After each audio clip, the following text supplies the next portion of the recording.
As you travel through the furthest reaches of the galaxy, you pick up a distant transmission. Signal received. Decrypting message. Welcome to STARCHIVES, presented by Starforce Collective, a crew of spacefaring illustrators on a mission to record nerdy shit for the hope of future generations.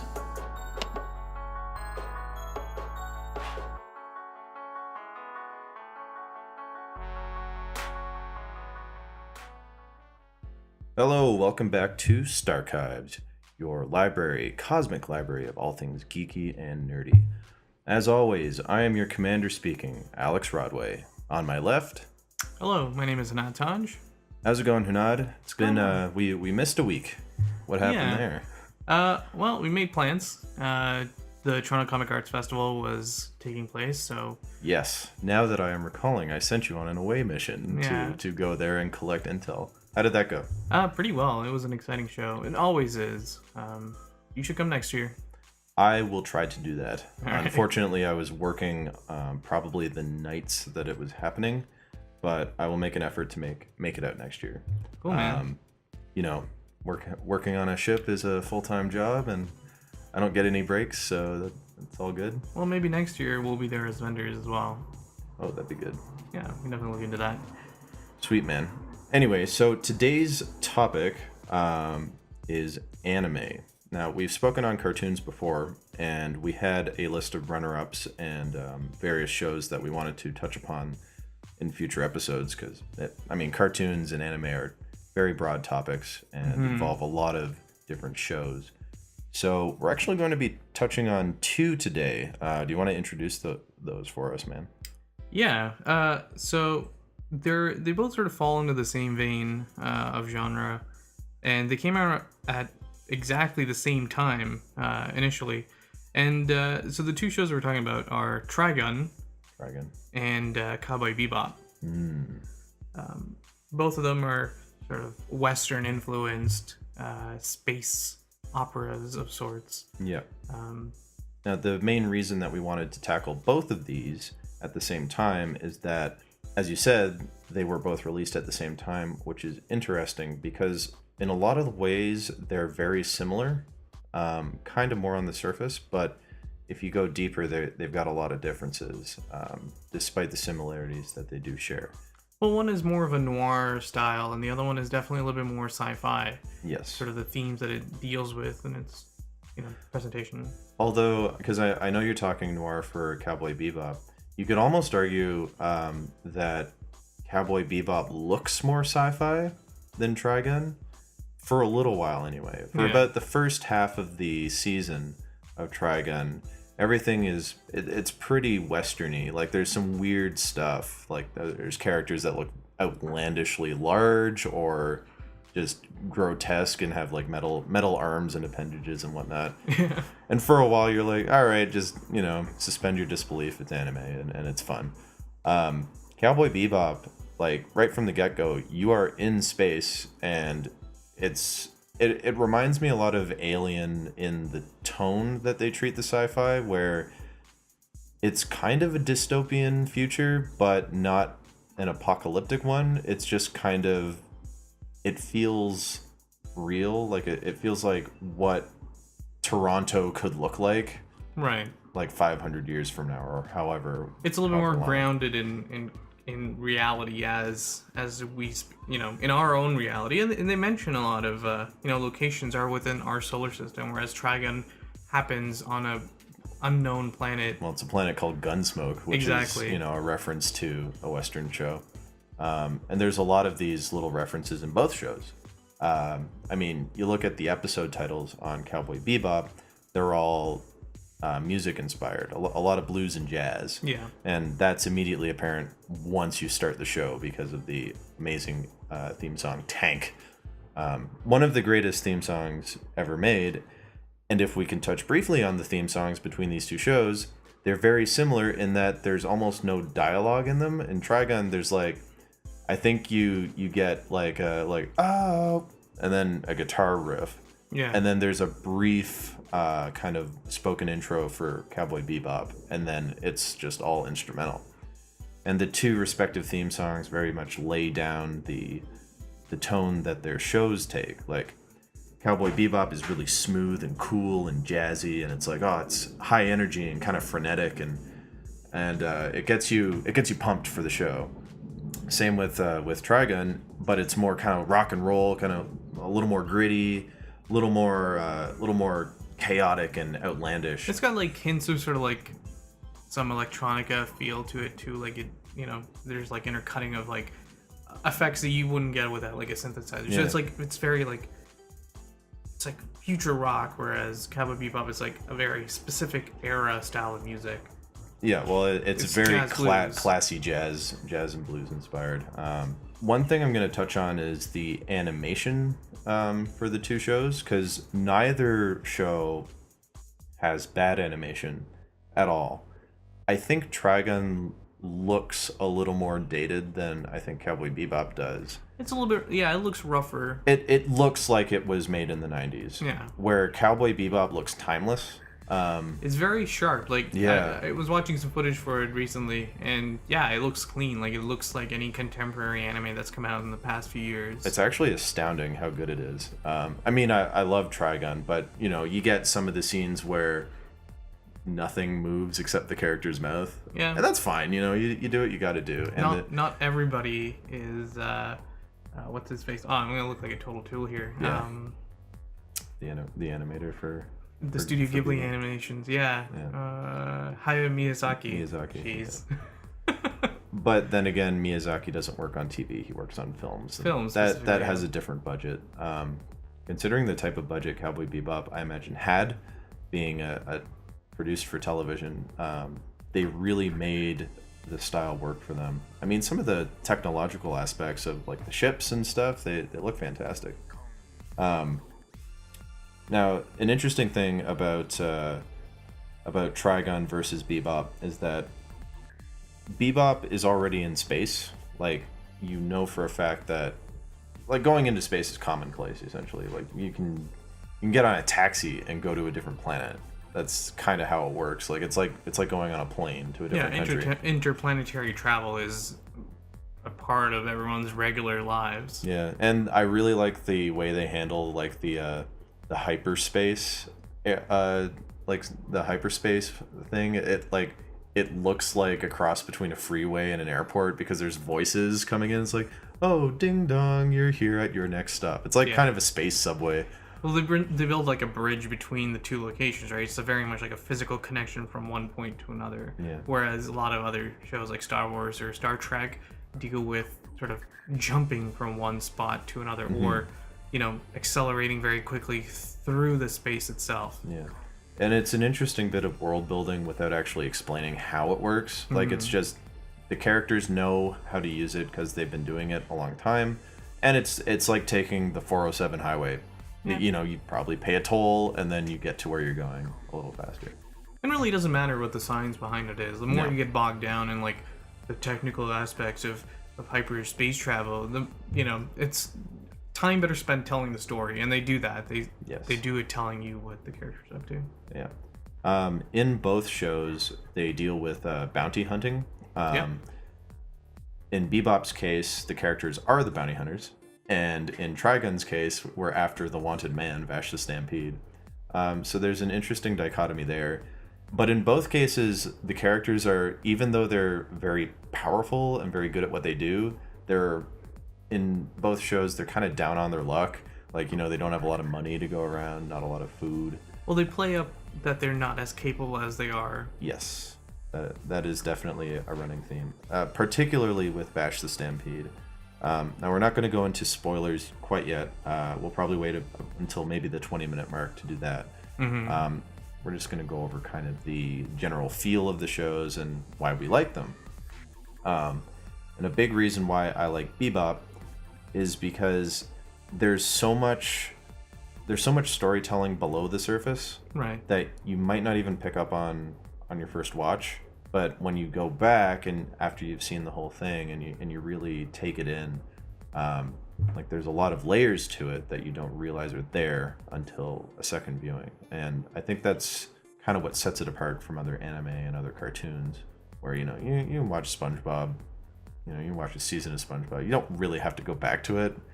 Not a whole lot there to to unpack, but different style of storytelling too, right? Like Cowboy Correct. Bebop is, though it does sort of fall into sort of like story of the day kind of, overall narrative plot. Very episodic.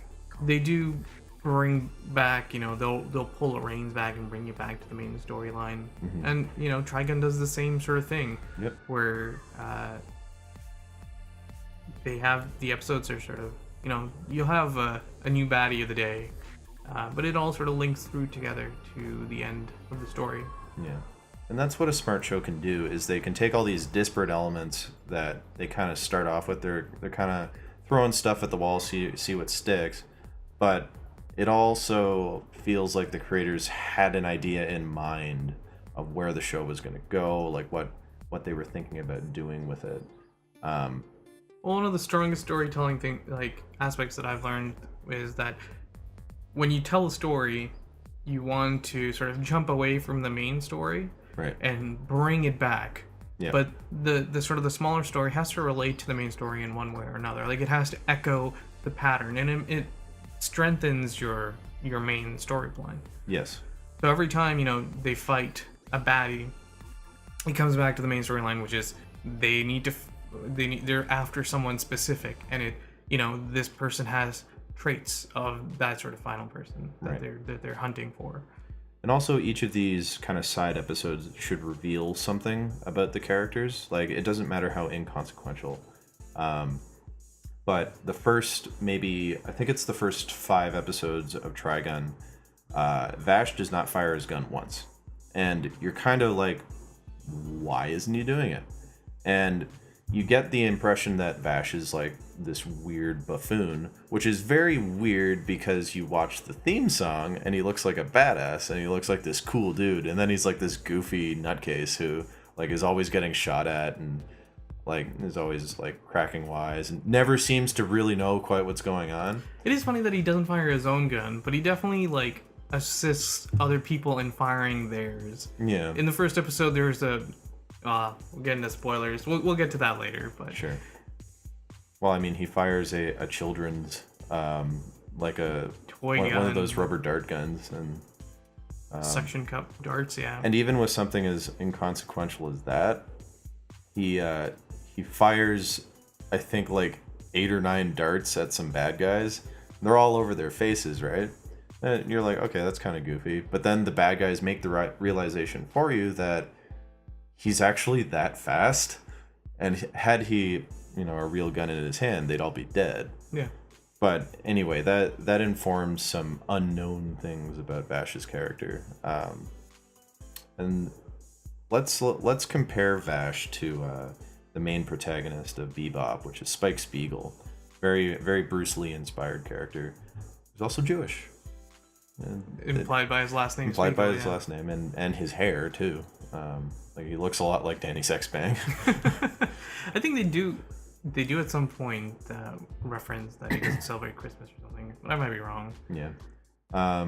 Anyway, he's a cool character. Just you look at his look and his character design. He's like this kind of he's a weird kind of guy. Like he's lanky. He's not super built. Like that's Jet. Like Jet Black is like the kind of tough guy. He's got like the metal arm and stuff. But with both Vash and Spike, you have very kind of atypical protagonists where they're kind of goofy.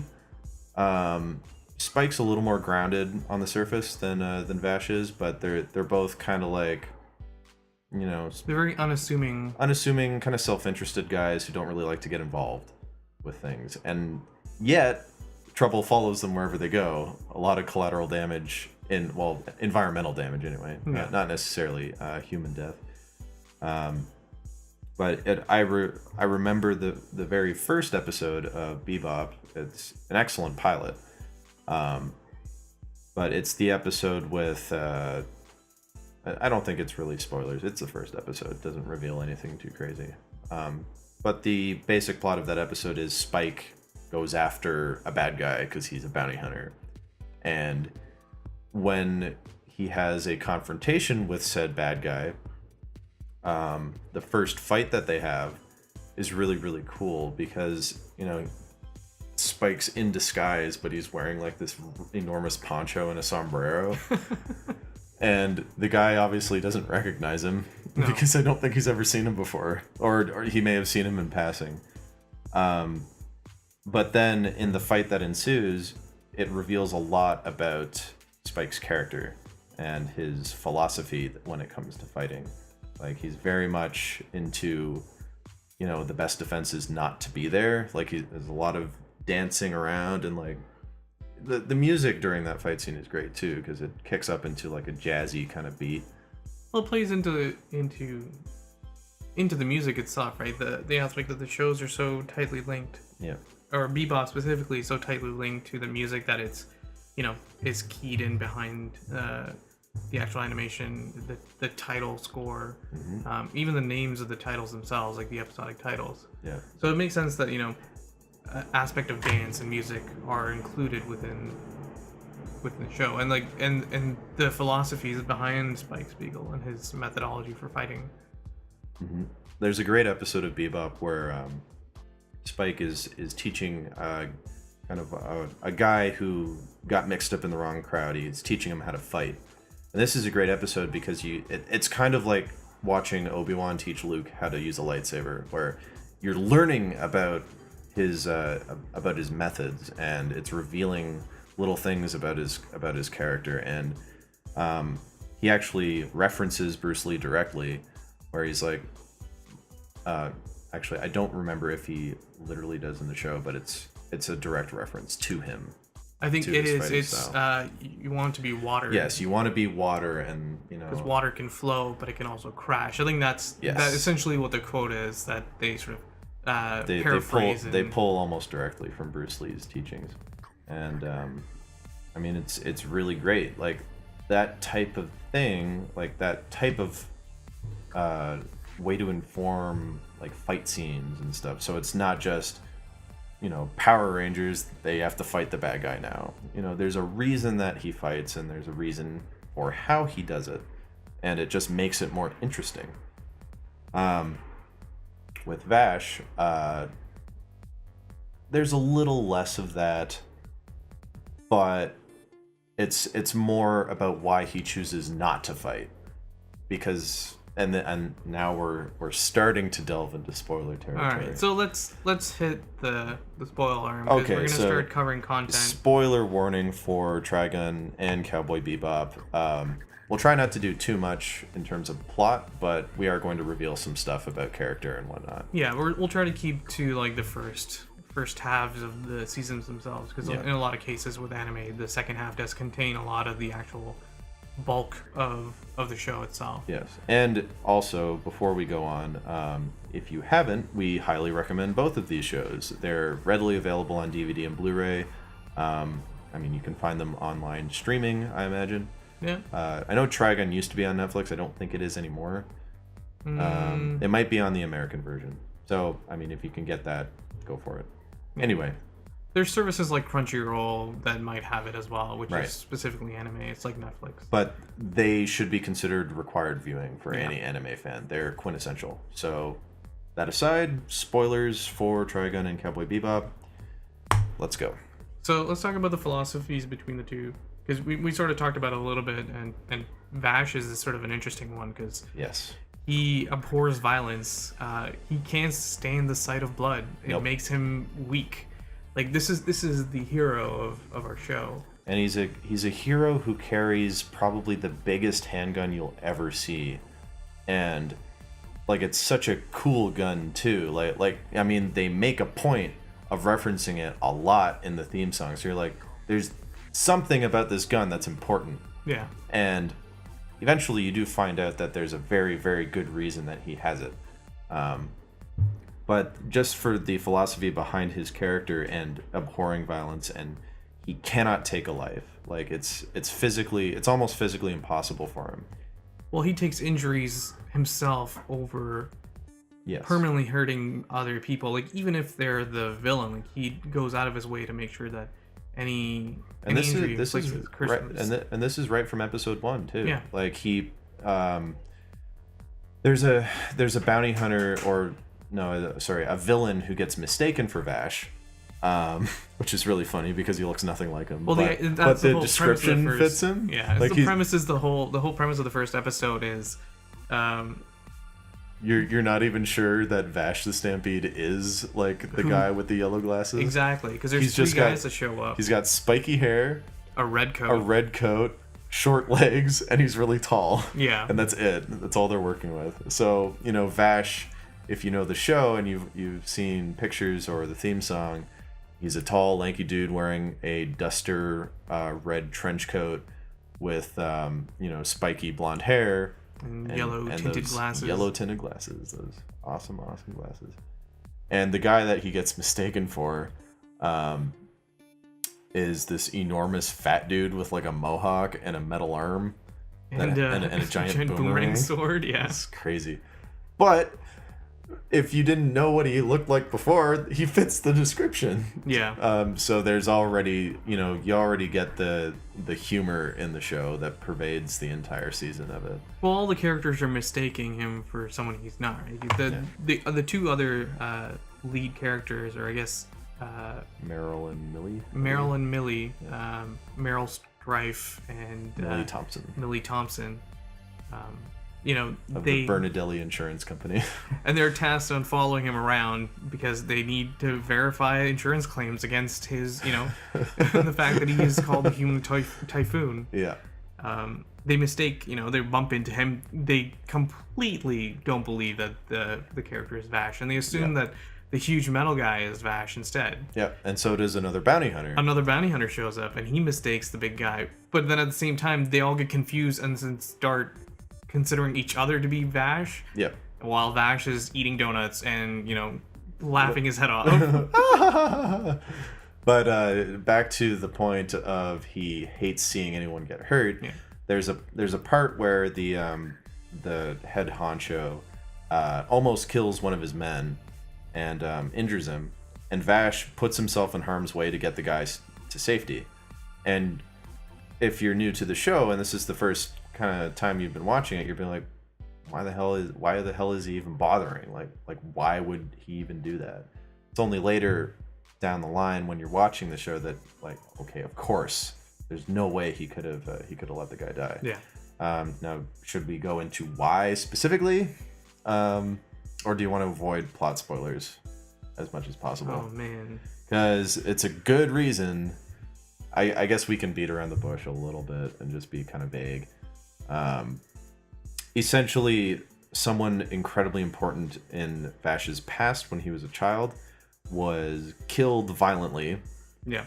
Due to his own inaction, as well as the actions of another. I think that's vague enough. And it's haunted him, and her, the woman who raised him, her philosophy was, like, don't inflict harm on another person, because violence is never the answer. There's always a better way. And, I mean, it sounds kind of corny, but the way they play it in the show, it comes across very sincere, and in a way that, yeah, you know what? Why not? Look, love and peace. Yeah. This world is made of love and peace. That's Vash's tagline in episode 6. Well, in the world which is so ripped apart by petty violence, his red coat sort of stands against that, and it's like, no, you don't have to kill somebody to resolve an issue, and to win too, like, because not only does Vash put himself in physical harm's way, but he also embarrasses himself quite a lot, which is like, I think there's an episode where in order to get some bad guys to leave a town alone, he gets naked and then barks like a dog, and then they shoot him anyway, and but they leave, and he's like, if no one was hurt, it was worth it. Like, can I have my pants back? And that's Vash. But it is a really cool moment when you finally see Vash, like, without the coat on, and like, I mean, this is just great art direction, but his body is a mess. He's torn up, like, he's got scars and missing an arm, patches, and he's missing an arm. And then, you know, like his sort of origin goes and delves into the fact that he's not human. No.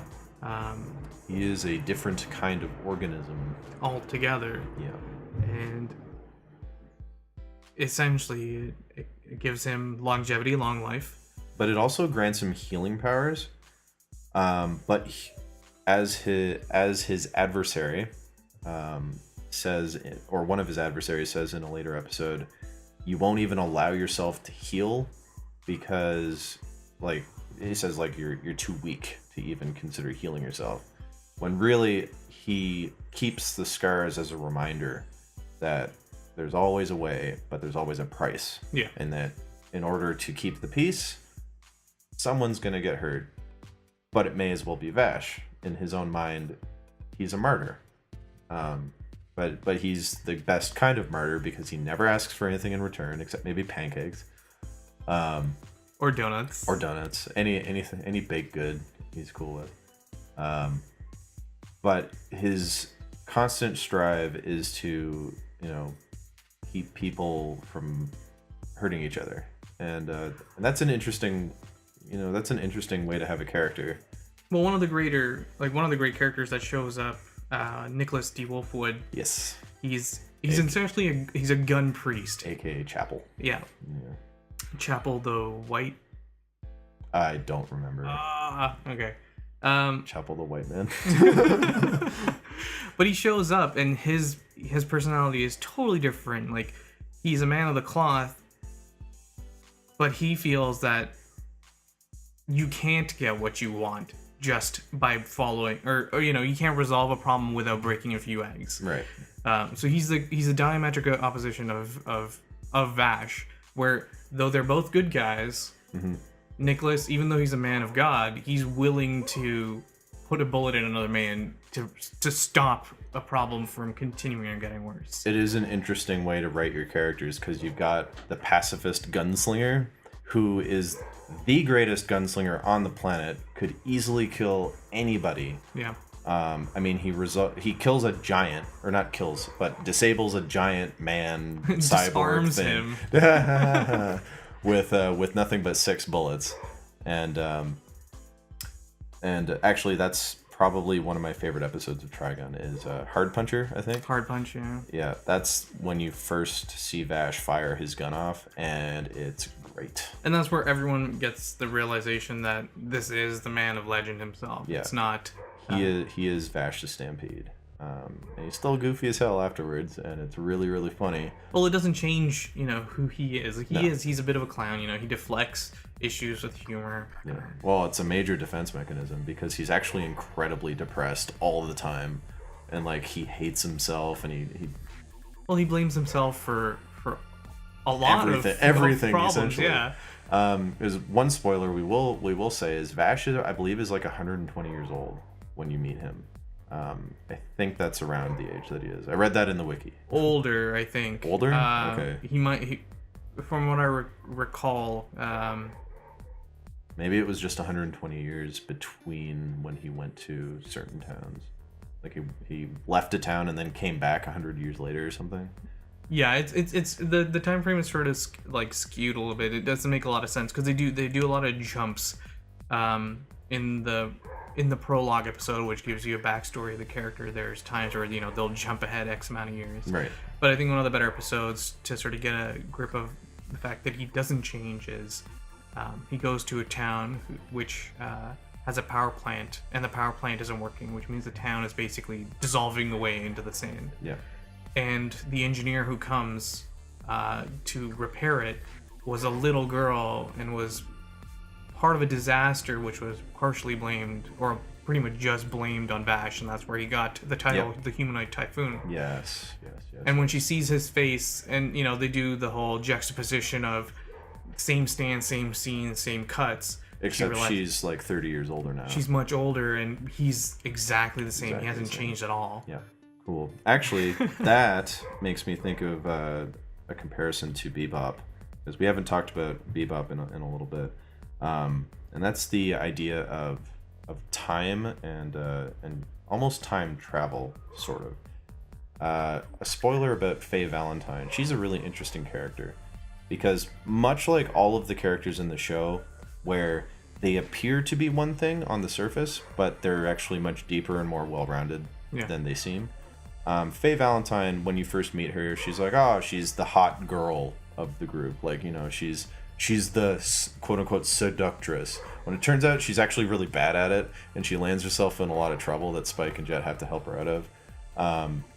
She's pretty, but she's not so dark of heart that she really knows how to use the womanly wiles to get her way. Yeah, a lot of air quotes around that.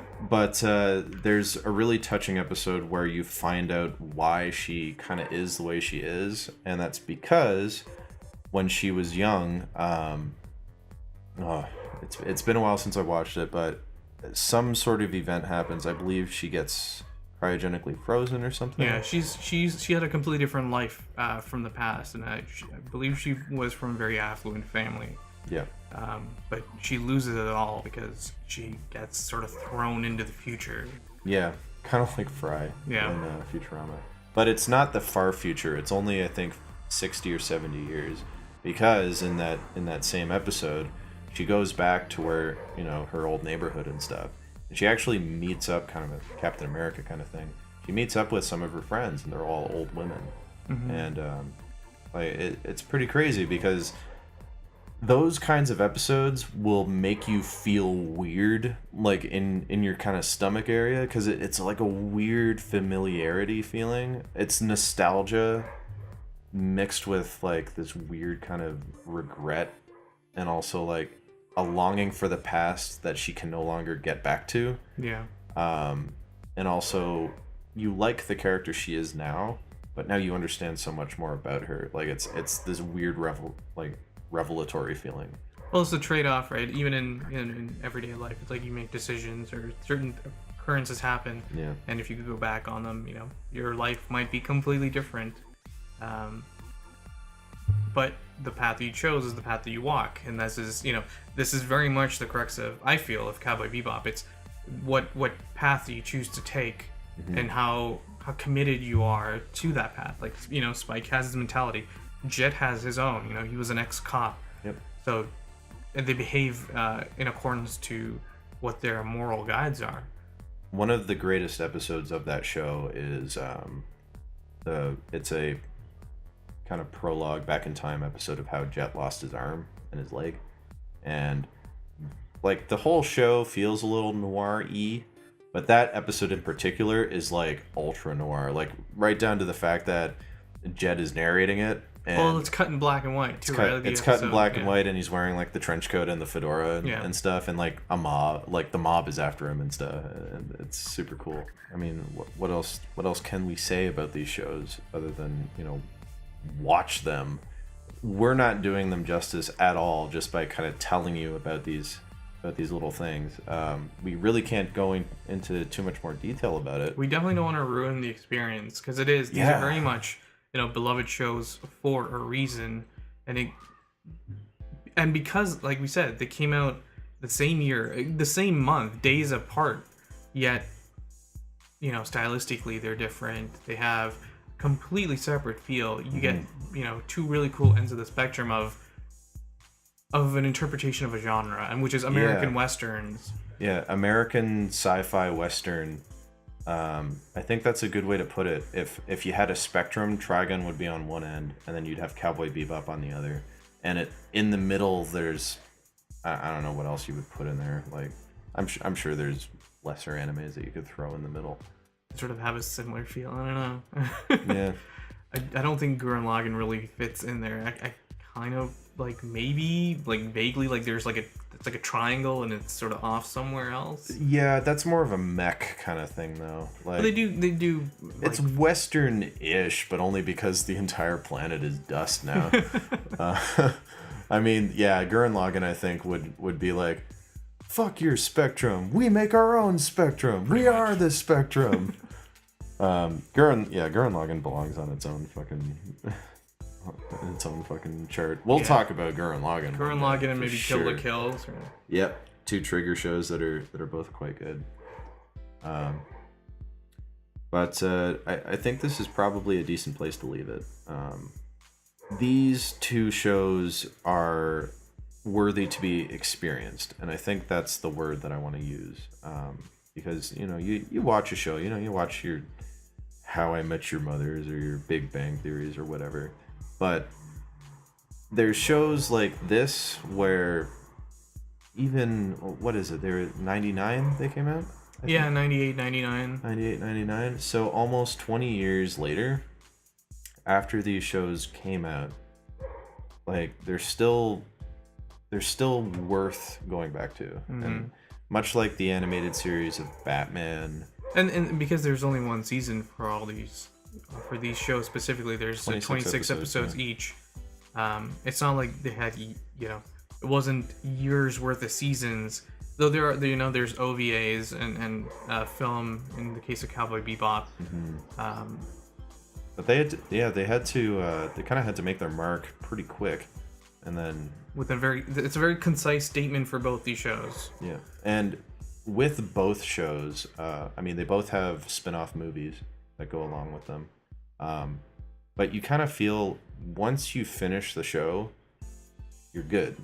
You don't need any more. Like it's like it's like To Kill a Mockingbird. Yeah, they said what they needed to say, and they didn't need to do anything else after that with that particular property. Obviously the animators and companies went on to do other things.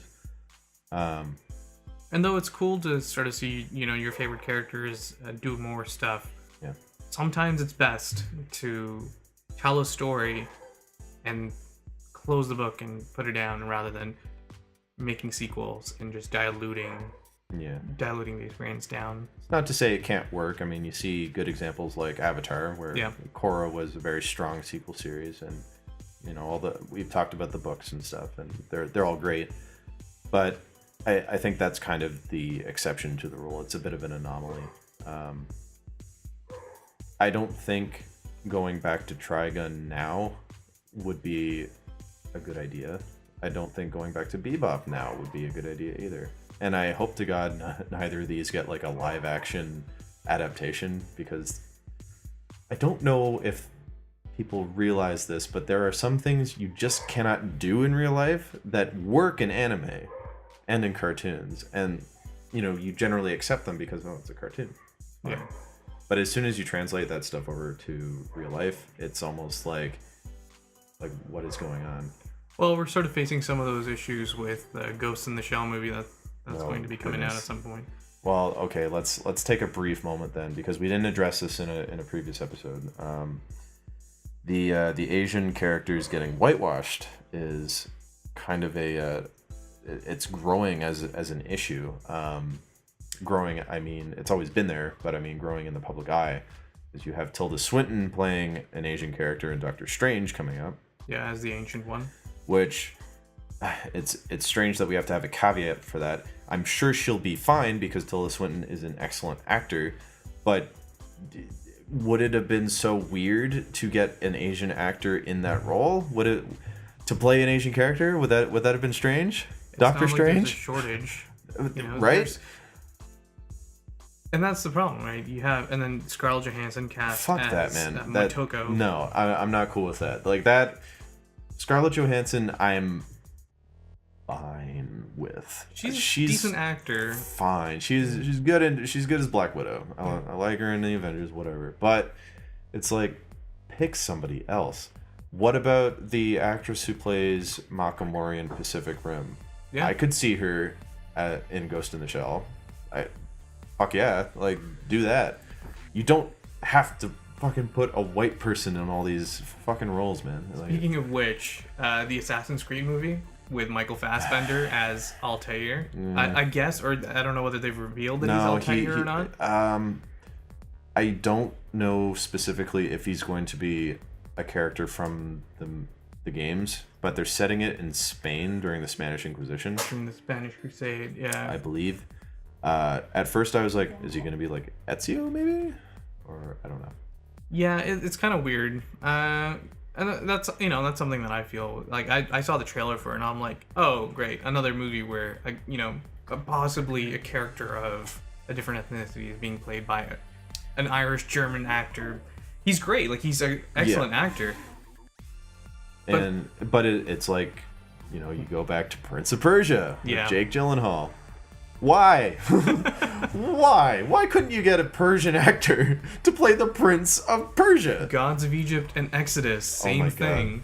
You know, we talked about the producer, what's his face, Ridley Scott, saying that, you know, he wouldn't risk a multi-million-dollar movie on an actor, you know, so and so from whatsoever. And it's like, that's a really narrow-minded view of your audience. Yeah, a lot of people aren't going to care, but if the stories... And you're telling me, man, especially with Ridley Scott is making a movie, people are going to see it just based on his name alone. People aren't going to care, like... People made a bigger fuss about, like, Christian Bale being Moses than I think if they had an actual, like, Hebrew actor playing him. Yeah. Like... Okay, I mean, I know people made a big stink about John Boyega being in Star Wars, but how much fucking money did Star Wars make? Like, it made over $1 billion. We spoke about this way back with Jen, about how, you know, you lost a couple viewers, you know, the fucking men's rights activists and all them crazy fuckers. You know, you lost like maybe a couple $1 million out of your big bucket of money. And it's like, it's a drop in the bucket. Who cares? You're just weeding out the nut jobs from your audience. It's better for the future anyways. Like I said, it's better for the franchise to get rid of those, you know, that kind of mentality. Yeah. Oh well. In any case, that's a matter of a completely different... I mean, I'm still going to see Doctor Strange. I'm sure it's going to be great. But Marvel... Come on. Like, the issue also becomes that, you know, if you... So when they do films where the cast is not what you expect, so The Last Airbender, classic example, stinky movie, awful movie. So bad. You know, the main cast was pretty much taken up by you know, white actors. Producers' children. Okay. That's why they were in the movie. Oh, okay. Yeah. But, you know, one of the great things I loved, and people hated it, was the fact that the Fire Nation was a very concrete group of people. They were like, you know, they were mostly South Asian in appearance, but people were, you know, upset that they didn't look Japanese enough. I'm like, yeah, okay, yeah, I get that it's not authentic to the story, but the story never really points that out. Like, cartoon looks a specific way. Yeah. Right? Anime implies that all the characters are Japanese. But not necessarily. Like, do you know where Goku comes from? He's an alien. Yeah, it's true. Is he a white man? Is he? And plus we should bring this up too. Circling back to the topic at hand, Trigun and Bebop. Look at Spike. Yeah. Spike Spiegel. There's no Japanese in that name. What about Jet Black? That's clearly either an alias or just a weird name some guy has. Faye Valentine, Ed. They're not necessarily Japanese. This is a Japanese anime, but it's a very Western kind of feely show. I mean, they are white for the most part. That's where like Spike Spiegel is a Jewish man, so I don't know what that really classifies. I mean, he could be Jewish. He could be a Japanese person who, you know, follows the Jewish faith. That is entirely possible. Yeah. But the thing with some of these animes is that they almost transcend the race. Yeah, however, then there's animes where the characters are clearly named Japanese characters, like in Ghost in the Shell. And then it's like, why are you casting Scarlett Johansson as a Japanese woman? Unless at some point, like, so for those who don't know, like Ghost in the Shell, like, it's one of my favorite films. It's great. Yeah. It is, you know... Go see that, too. Highly recommend it. It, you know, it deals with some of my favorite sort of philosophical topics and ideas like transhumanism. You know, at that point, I guess it wouldn't matter. Like, in the core belief of the philosophical aspects of the show, like of the anime, not so much the manga, it wouldn't matter who plays the character. Like, it doesn't matter at all. Like, it doesn't matter what they look like. Right. Because they're inside a replaceable body. So you could have, in one scene, it could be Scarlett Johansson playing it, but in the next scene, it could be John Boyega. Yeah. It'd be the character's personality would have to be transmitted, but... The problem is, though... they're not going to do that. They would never do that. It would be too wild. That's too cool and too interesting for Hollywood to dare try now, because it would probably go over a lot of people's heads. Yeah. Like, have you seen Ex Machina? I haven't. No, it's on my list. That's an exceptional movie about, transhumanism and, is artificial intelligence, what is a soul? What is the definition of a soul, essentially, in a machine? Like Commander Shepard, does this unit have a soul? That type of thing. Like, how far along do machines have to go before we consider them people and individuals? Anyway, we're totally off the rails. Yeah, okay. We're at 45, so we're gonna cut the episode now, I think. So, final thoughts. Trigun, Cowboy Bebop. A plus. A plus.